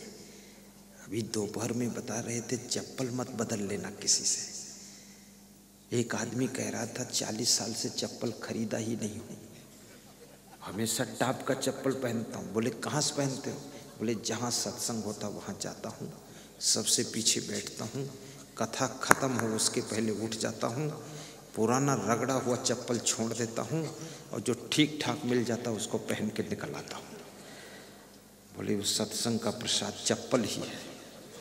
चप्पल मिल गया, बहुत बढ़िया बन गया काम। जिस देश के लोग चप्पल भी चुरा लेते हों और चप्पल बदल लेते हों और मोबाइल की बैटरी 1 मिनट में बदल कर अपने में लगा लेते हों, सिम भी चुरा के अलग रखते हों, तुमसे अलग सिम से बात कर लेते हों, फिर गंदी बातें देखने के लिए दूसरा सिम डाल लेते हों, ऐसा चंडाल खोपड़ी देश, इसको कौन सुधार? बेईमानों को कोई सुधार। जो ज्यादा इनको सुधारना चाहेगा ये सब मिलके उसी को सुधार के ठीक कर देंगे। इसलिए इसमें कुछ ठीक ठाक मामला है। थोड़े तुम गाड़ी से जा रहे हो, हारन दो, साइकिल वाला नहीं हट रहा, तुम उसके पास खड़ी कर दो, पूछो हटते क्यों नहीं? बोले ऊपर चढ़ा दो ना। तो तुम कहते हो चढ़ा दूंगा तो क्या होगा? बोले दिखा दूंगा क्या होगा। कौन मारपीट करोगे कि तुमको जाना है नर्मदा वहां जाओगे? ऐसे धूर्त प्रकृति के लोग हैं यहाँ। मैं तो यहाँ देखता रहता हूँ तमाशा लोगों का। सिगरेट खींचता है, धुआं दूसरे फेंक देता है। कोई बोलता है इधर धुआं क्यों फेंक रहे हो? तो बोलता है कि ये कोई कम परोपकार है। 10 रुपये एक सिगरेट अपना पैसा खर्च करके जलाया मैं, खरीदा मैं, खींचा मैं और फूंक दिया फ्री में। सूंघ लो फ्री में धुआं तो सब गंदगी मचा रखी है। समझाए से समझेंगे नहीं। नशा व्यसन से भी मुक्त हो जाओ। जब मुस्कुराओ, जब हंसो तो तुम्हारे दांत मोती जैसे चमकने चाहिए। तुम्हारे दांत मोती जैसे चमकने चाहिए। ये दांतों में गंदगी लगी नहीं दिखनी चाहिए। तंबाकू भी मत खाओ, पुड़िया मत खाओ, गुटखा मत खाओ और दारू बिल्कुल मत पियो। पैसा कमाओ तो पैसा प्रेम से बचाओ और बचे हुए पैसे से अच्छा मकान बनाओ, अच्छी गाड़ी लाओ। ये फंटी संटी गाड़ी नहीं, ये 120,000 वाली वो नहीं। गाड़ी लाइए 40 लाख की, 1,30,00,000 की मर्सिडीज गाड़ी, 1,40,00,000 की गाड़ी। बैठ कर चलो, सो जाओ उसी में, फुर फुर फुर फुर फुर। हेलीकॉप्टर खरीदो, हाँ, ये सब बीड़ी सिगरेट गांजा चरस तंबाकू दारू जुआ, ये खुराफात में पैसा मत बर्बाद करो। अच्छी कमाई करो, अच्छा दान भी दो। जहां जरूरत पड़े सबसे नंबर 1 पे दान दो। एक भी अवगुण अंदर मत रखो। अपने वाइफ को भी अच्छे कपड़े पहनो, उसको भी अपना मायके का दूध याद आ जाए, छठी का दूध, कि मायके में तो ऐसा कपड़ा कभी मिला ही नहीं था। और उसको बोल दो तू कपड़ा कंपनी में चली जा, वहाँ ऑर्डर दे दे नए मॉडल का बनवा के ला। ये भी बोल दो अपनी वाइफ से हर रोज एक साड़ी दान कर दे, हर रोज नई पहन, 365 साड़ी ला के रख दो कि रोज एक पहन फिर दान कर दे। इधर धोने धाने चक्कर मत रख, दे दे। हाँ, और ऐसे अच्छे ढंग से घर में सुमत से रहो माताओं बहनों, कि अपने पति से कह दो कि हर रोज पैंट शर्ट दान कर दो, थैले में एक नया रख दो कि उधर ही निकाल के दान कर दो और उधर ही से नया पहन कर आओ। ऐसा नहीं है, लेकिन ऐसी कमाई और बचत होनी चाहिए। दान क्या करोगे जब कौड़ी पास नहीं। मैं यहाँ देखता हूँ लोगों को 25% लोग दान पुण्य करते हैं, 75% जो है पीछे मुंह करके इतना जोर भागते हैं कि बाल बाल बच गए भैया, नहीं देने ही पड़ जाते। बड़े खिलाड़ी और बाहर खड़े होकर बीड़ी पी रहे सुट सुट, कहते हैं बीड़ी ही तो जान बचा ली, नहीं तो गुरु जी से तो कुछ होना नहीं। बस ये सब मत पियो, बीड़ी सिगरेट गांजा चरस तंबाकू खाना पीना बंद। पैसा कमाना सरल है, पर पैसा बचाना कठिन है, और बचे हुए पैसे से खुद को बचाना कठिन है। क्योंकि जब धन बढ़ता है तो मन बिगड़ता है, और मन बिगड़ता है तो आदमी टोटल बिगड़ता है। और स्त्रियों से ये भी निवेदन करूंगा कि अपने अपने पतियों को ज़्यादा होटल में मत जाने दो। होटल से भी ज़्यादा स्वादिष्ट भोजन बनाइए घर में। अगर आपका पति होटल में चला गया तो धीरे धीरे बोतल में चला जाएगा, और बोतल के बाद फिर टोटल में चला जाएगा। फिर वो तुम्हारा नाम का पति रहेगा, काम का पति नहीं रहेगा। आप देखिए, जहाँ राष्ट्रपति जाता है उसकी पत्नी साथ में जाती है। भोपाल में समागम था राष्ट्रपति के साथ में मेरा, तो उसकी पत्नी आई थी, और मुख्यमंत्री शिवराज सिंह की भी पत्नी थी। तो मैंने कहा ये मुख्यमंत्री शिवराज है, ये पत्नी का क्या काम, और राष्ट्रपति वो राम कोविंद है, रामनाथ कोविंद, तो उसकी पत्नी का क्या काम इसमें। तो मैंने पूछा एक आदमी से क्या बात है, तो वो मेरी ही लाइन में बैठे थे। शिवराज की पत्नी पड़ोस थी और उसकी रामनाथ कोविंद की पत्नी पड़ोस थी। उसने कहा गुरुजी हमारे राष्ट्रपति भवन आइए, आपका स्वागत है। हमने कहा ठीक है आऊँगा। तो फिर चर्चा करने में पता चला ये बात, उसकी पत्नी क्या बोलती है कि अगर पति को छोड़ दो तो पता नहीं चलेगा किधर गया है, इसलिए इसको कंट्रोल करती हूँ। क्योंकि पहले तो मेरे साथ शादी किया तो मेरा पति बना, और उसके बाद ये राष्ट्र का पति बना है, और अब भी नहीं सावधान रहूंगी तो न जाने किसका पति बन जाए। तो ये पतियों को भी बचाना पड़ता है, नहीं पति वती मिलेगा ही नहीं, इधर उधर हो जाएगा। इसलिए घर का काम स्वयं संभाला करो, ज्यादा नौकरानी मत रखो। नहीं, नौकरानी का निशाना तुम्हारे पति पर रहेगा। नौकरानी थोड़े दिन में बनेगी रानी, और रानी को बनेगी परेशानी। तो इसलिए ये भी याद रखना, कई घरों में ऐसा भी हुआ है, साहेब बंदगी अब बंद कर देता हूँ, हो गया काम खत्म। हंसते रहो, मुस्कुराते रहो, रात में नींद नहीं आएगी। खुसुर फुसुर सत्संग करो।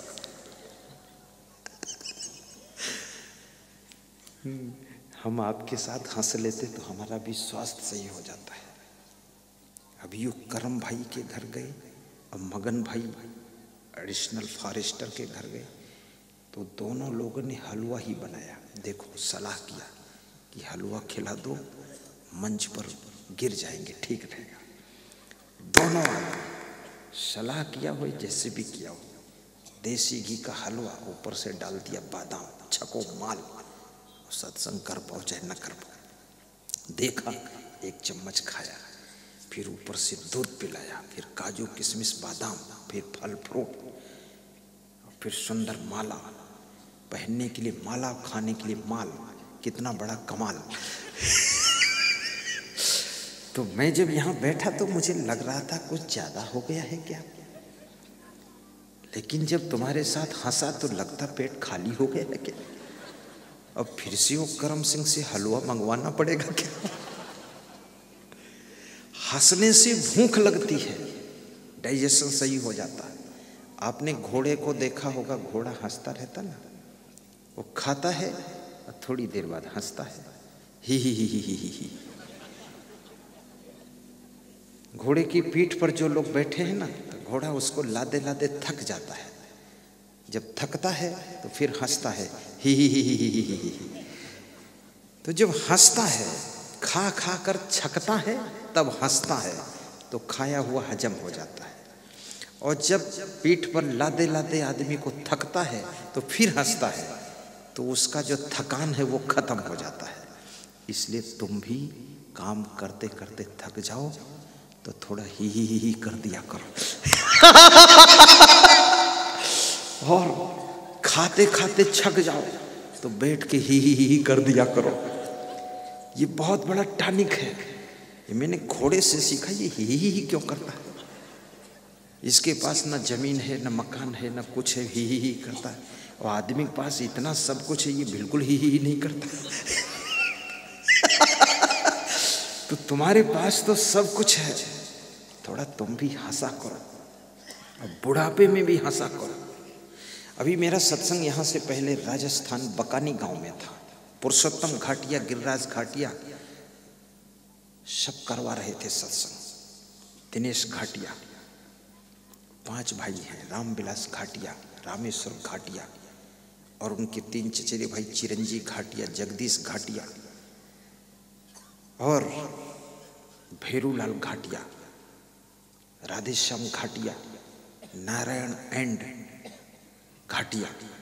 तो सब घाटिया, उनकी पत्नी प्रेमलता घाटिया, और 3 भाइयों की पत्नी कृष्णा घाटिया, सब घाटिया, और बेटी रानू घाटिया, बेटा जितेंद्र घाटिया, वीरेंद्र घाटिया। सारा फैमिली लिस्ट रखता हूं मैं, ये गलत नहीं बोल रहा हूं, सही यही नाम है। और गांव के लोग सब, मुरलीधर घाट गुप्ता, सारे लोग जुटे हुए थे। तो वहां क्या हुआ, सत्संग हुआ। बकानी गांव था, वो भी बड़ा सत्संग था। तो मैंने वहां ये ही वाली बात सुनाया, ये घोड़े वाली। तो वो बोले कि 6-7 साल बाद आए हो, ही सुनाते हो, थोड़ा पहले से आ जाती, ये 6 साल की टेंशन चिंता मिट जाती। तो हमने कहा एक बार ही कर लो, ठीक हो जाएगी।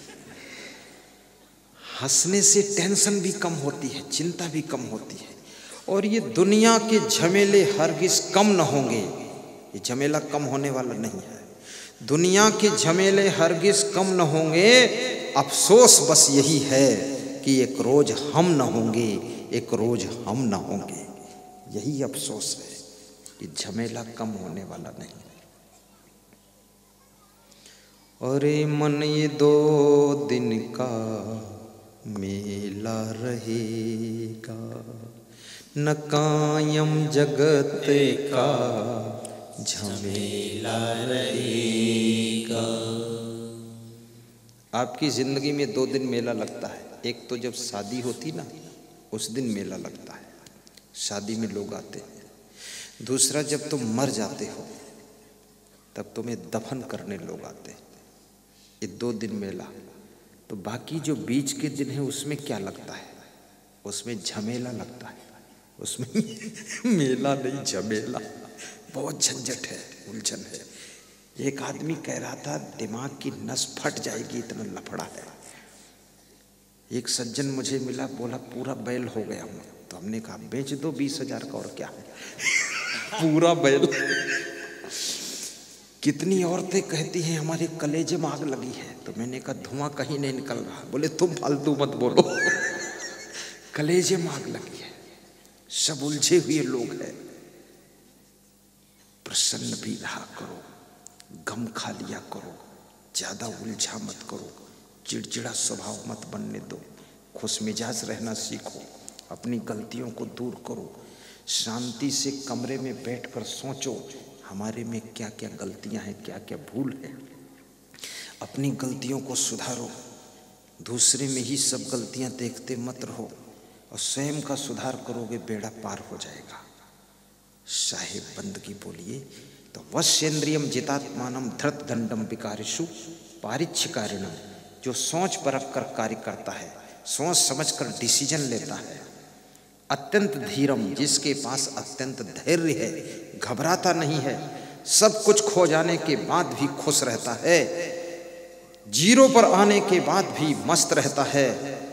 याद रहना, तुम अगर निराश नहीं होगे और टेंशन नहीं करोगे तो आज जो सब कुछ खो गया है वो कल बहुत कुछ मिलने वाला है। जब तुम निराश हो जाते हो, टेंशन में आ जाते हो, तो जो कुछ बचा है वो भी खो जाने वाला है। इसलिए निराशा मृत्यु का दूसरा नाम है। कभी निराश मत होइए और प्रेम के सागर भी बनो। पोथी पढ़ी पढ़ी जग मुआ, पंडित हुआ न कोय, 2.5 अक्षर प्रेम का पढ़े सो पंडित होए। घुटनों पर हाथ रखिए, पहली अंगुली अंगूठा जोड़िए, 3 उंगलियां फैलाइए, साहेब बंदगी बोलिए। बोलो साहेब बंदगी। महिलाएं नहीं बोल रही हैं, ये सोचती और सुनाओ, ये घुटनों में हाथ क्यों धरवा रहे हो। अब सुलाएंगे, अब सुनाएंगे नहीं, सुलाएंगे। बहुत रात बीती, चलो अब सुला दूं, पवन छेड़ सरगम भजन में सुना दूं। कहिए, दोहराइए। बहुत रात बीती, चलो अब सुला दूं, पवन छेड़ सरगम भजन में सुना दूं। तुम ही मेरे नैना, तुम ही मेरे बैना, तुम ही मेरी रसना, तुम ही मेरे श्रोना। तुम्हें देख कर के एक ख्याल आ रहा है कि जैसे फरिश्ता दरस दे रहा है। कोई मेरी आँखों को देखे तो समझे कि तुम मेरे क्या हो, कि तुम मेरे क्या हो। तुम ही मेरे मंदिर, तुम ही मेरी पूजा। बहुत सुंदर है। तुम ही देवता हो, तुम ही देवता हो। तुम ही राम मेरे कन्हैया, तुम ही हो। जीवन की नैया के खेवैया, तुम ही हो। तुम ही मेरे मन। आपकी पत्नी यदि कह रही हो कि आज सिर दर्द है, बिस्तर पर लेटी हो, सबसे बड़ी दवाई है, उसके पास जाइए और जिस खाट पर लेटी हो उसी खाट के किनारे बैठ जाइए और फिर 2 पंक्तियां गाइए। क्या? तुम ही मेरे मंदिर, तुम्ही मेरी पूजा, तुम्ही देवता हो, तुम्ही देवता। ये पंक्तियां सुनते ही उठकर खड़ी हो जाएगी और तुरंत कहेगी चाय नाश्ता मैं बना देती हूँ। एकदम सिरदर्द खत्म हो जाएगा। इनमें दम है। तुम्हारा पति निराश लेटा हो, काम पे न जा रहा हो, उसके पैरों के पास बैठ करके, सिर के पास मत बैठना, पैर के पास, और ऐसा बोलना तुम ही देवता हो, तुम ही देवता हो। उठकर तुरंत खेत में चला जाएगा, वहाँ काम शुरू करे, कपास निकाल के लाएगा। शब्दों में शक्ति होती है, ऐसा गाइए। देवता गाइए, गुनगुनाइए मेरे साथ, एक बार गाइए, फिर समापन की ओर। मंदिर तुम्ही मेरी पूजा, तुम्ही देवता हो, तुम्ही देवता हो। बोलिए सद्गुरु भगवान की जय, संत भगवान की जय, भक्त भगवान की जय, आस के आनंद की जय। सर्वे भवन्तु सुखिनः, सर्वे सन्तु निरामयः, सर्वे भद्राणि पश्यन्तु, मा कश्चित् दुःखभाग् भवेत्। सुखी बसे संसार सब, दुखिया रहे न कोई, ऐसी मेरी भावना पूर्ण करो प्रभु सोई। शांति शांति शांति। सभी श्रोता 1 मिनट ध्यान मुद्रा में बैठ जाएं, इष्ट देव का ध्यान कर लें।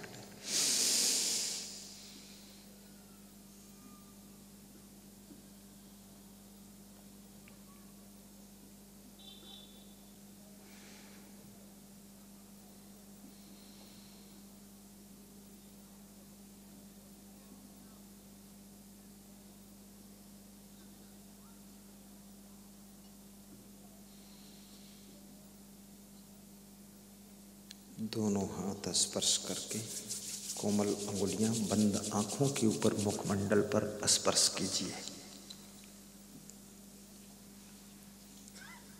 हाथ जोड़कर बोलिए साहिब बंदगी। अंजलि बांध लीजिए, कोबा बांधिए, कोबा आगे रख लीजिए। एक कहूँगा तो झुक जाना, सिर पीठ को झुकाना, बोलना साहिब, और 2 बोलूँगा तो सिर पीठ उठाकर दर्शन करना व्यास गादी की ओर, बोलना बंदगी। 3 बार झुकना है और 3 बार सिर उठाना है, 3 बार साहिब बंदगी बोलना है। 1 साहिब, 2 बंदगी। बोला नहीं, गलती होगी। जब 1 कहूँ तो कहो साहिब झुक जाओ पूरा, और 2 कहूँ तो बोलो बंदगी उठ जाओ पूरा। उठ मतलब खड़े मत हो जाना। 1 साहिब, 2 बंदगी, 1 साहिब, 2 बंदगी, 1 साहिब, 2 बंदगी। ताली बजा दो, बैठ जाओ। जिनके शरीर में कष्ट है, घुटना दर्द, कमर दर्द, जिनके स्टोन है किडनी में, और जिनके शरीर में शुगर है, उसकी रामबाण औषधि श्री च्यवन आयुर्वेद कंपनी की यहाँ पर दुकान आई हुई है। वो हमसे बताने आए थे कि 2 महीने में तो पथरी निकल जाएगी, स्टोन 5 से 7 ग्राम तक की पथरी निकाल देगा, और घुटना दर्द 7 दिन में आधा खत्म, 2 महीने में पूरा दर्द खत्म, और 2 महीने बाद फिर भी दवा खाओ तो तुम खत्म। हाँ, ऐसी दवा है। तो बीमारी खत्म होने के बाद दवा नहीं खाना चाहिए, ये याद रखना, इसलिए बताया हूँ। और उनके पास में बहुत अच्छी अच्छी दवाएं, छठी हिंदुस्तान की दवाएं, श्री च्यवन आयुर्वेद कंपनी, और शुद्ध पवित्र गुरुदेव के आशीर्वाद से बनी है दवाएं, वो आप लेना। और जिनके मन में उलझन ज़्यादा रहती है, टेंशन रहती, तनाव रहता, दुख रहता, चिड़चिड़ापन स्वभाव में रहता है, गुस्सा बहुत आती है, उनके लिए यहाँ साहित्य की दुकान आई है। तो उसमें ऐसी ऐसी पुस्तकें हैं, पढ़कर शांति मिलेगी। प्रवचन की मेमोरी कार्ड है, प्रवचन की पेन ड्राइव है, जीने की राह बरसे कंबल भीजे पानी, उन्नति कैसे करें, दुख से कैसे बचे, ऐसी ऐसी पुस्तकें वहाँ से खरीद कर पढ़िए, पूरा ले लीजिए। स्टॉक उनका थोड़ा ही ज़्यादा नहीं है, उससे आपको शांति मिलेगी।